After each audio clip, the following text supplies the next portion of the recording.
ஏ நான் தில்லுமுள்ளு பண்றேன் இப்ப நான் இல்லைன்னு சொல்லலையே. திருட எதுக்காக திருடுறான்? பணம் புரட்டுறதுக்கு தானே. நான் யாரு? உன்னுடைய பங்காளிய என்ன பகையாளிய நினைக்காத. நான் எதுக்காக திருடுறேன்? உங்களோட பங்கு போடுறதுக்கு தானே. இந்த பொட்டியை ரொப்பினா ஏன்னா ஒரு 5 கோடி தருமா? பொட்டி எது கொண்டாந்து மேத்தா பட்டுன்னு சொல்லிட்டீங்களே. இவர் யாரு? முடிய வச்சே முகத்தை வரைஞ்சிருவாரு. பங்காளி நானும் கொஞ்சம் இடக்கு மடக்கணும் தான். உனக்குலாம் முன்னாடி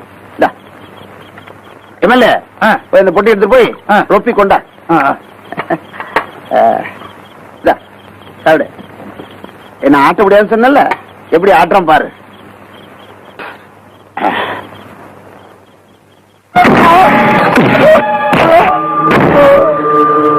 ஏண்டா நாயே, மூத்திரப்பால உறிஞ்சு குடிச்சிட்டு கொத்த வருமே பாம்பு, அது மாதிரி உன் போலீஸ்காரன் புத்தியை என்கிட்ட காட்ட. நான் எங்க இருந்து வந்தவன் தெரியுமா? பிளாட்ஃபார்ம்ல இருந்து வந்தேன்.